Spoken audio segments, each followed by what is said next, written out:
উফ, কি গরম পড়েছে বলো তো। কি বাজে গরম পড়ছে, তার মধ্যে আবার এই সংসারের কাজ বাজ, আবার একটা ছোট ছেলেকে নিয়ে সামলানো, মুখের কথা বলো। এই সন্ধেবেলা সন্ধে দিলাম, ছেলেকে টিফিন খাওয়ালাম সন্ধেবেলা, আবার ছেলেকে নিয়ে বই পড়াতে বসলাম। এই সবে মাত্র টাইম পেলাম একটু বসার, সন্ধে থেকে টাইমই পাইনি, একটার পর একটা কাজ করেই যাচ্ছি। সবে মাত্র একটু ফ্রি হলাম, তাও ফ্রি কি বেশিক্ষণের জন্য নয়। এক্ষুনি আবার রাতে ছেলে দুধ রুটি খাবে, সেটা করতে যাব। রাতে রান্না বাকি আছে, সেটা করব। কারণ আজকে সকাল সকাল রান্না করে নিয়েছিলাম দুপুরে, দুপুরে নয় মানে সকালে সকাল সকাল রান্না করে নিয়েছিলাম। আর এই যা গরম পড়ছে জানো তো, রান্না থাকবেই না, ওই জন্যে ভালো থাকবে না, আবার রাতে রান্না করব।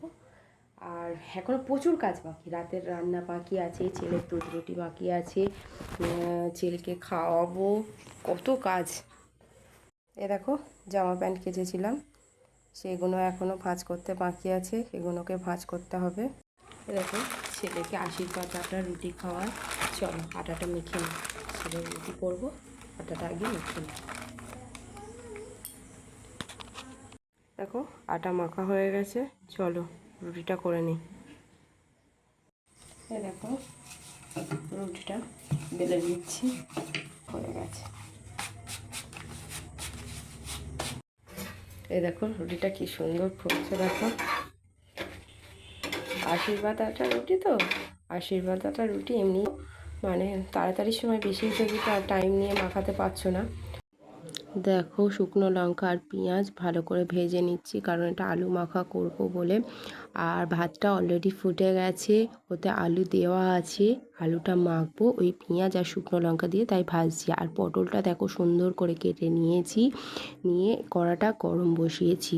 কড়াইয়ের এবারে একটু তেল দিয়ে নেব, দিয়ে পটলটা ভাজতে দেব। তার আগে কড়াইতে আমি একটু নুন দিয়ে নেব, কারণ নুন দিয়ে পটলটা ভাজলে পটলের ভেতরে নুনটা যাবে, খেতে না দারুণ লাগে। পটলের ভেতরে নুনটা গেলে মানে খাওয়ার সময় খুব ভালো লাগে। আর এই দেখো 3 চামচ মতন আমি দই নিয়ে নিয়েছি। দইয়ের উপর এবার একে একে সব মশলাগুলো আমি দিয়ে নেব। তোমাদের চেনা মশলাই, ঘরেতে যে মশলাগুলোই থাকে, হলুদের গুঁড়ো দিয়েছি, লঙ্কার গুঁড়ো দিচ্ছি। এবারে একটু পরেই আমি জিরের গুঁড়ো দিয়ে দেব। দেওয়ার পরে এইবারে আমি এই দইয়ের মধ্যেই কিষান সসটা আমি দিয়ে দেবো, কারণ কিষান সসটা খুব বেশি দেব না, অল্পই দেব। আর দইটা টক তো, একটু কিষান সসটা মিষ্টি আছে, দিলে ভালোই লাগবে। আর এর সাথে আমি দেব চিনি, চিনি তো অ্যাড করতেই হবে স্বাদ আনার জন্যে। আর দইটা টক আছে না, ওই জন্য তো আর একটু বেশি চিনি দিতে হবে। আর যে যার স্বাদ মতন চিনি দেবে, আমি আমার মতন চিনিটা দিয়ে দিলাম। আর দেখো পটলটা ভাজতে দিয়েছি, আবার একটু দিয়ে নেড়ে চেড়ে নিয়েছি, আবার একটু ভালো করে ভাজতে দিয়েছি। আর এই দেখো এদিকে মশলাটা আমি ভালো করে মিক্সড করে নিচ্ছি, যাতে মশলাটা ভালো করে মিক্সড, যত ভালো করবে তত ভালো হবে। আর পটলটা দেখো আবার একটু নেড়ে চেড়ে নিচ্ছি, ভালো করে ভাজা হয়ে গেছে দেখেছো অলরেডি। আর এই দেখো মশলাটা আমার মিক্সড করা হয়ে গেছে, এবার আমি পটলের মধ্যে দিয়ে দিচ্ছি, দিয়ে পটলটা আর মশলাটা ভালো করে আমি কষাবো যতক্ষণ পর্যন্ত তেল না ছাড়ে। তেল ছাড়বে তখন আমি ওতে জল অ্যাড করব।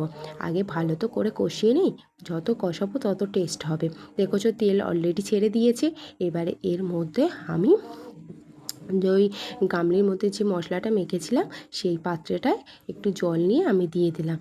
আর এই দেখো তেল ছেড়ে দিয়েছে, এবারে নামানোর পালা। নামানোর আগে একটু গরম মশলা দিয়ে নেব, ঘি থাকলে ভালো হতো, ঘি দিলে, আমার তো ঘি ছিল না, দেখো নামিয়ে নিয়েছি।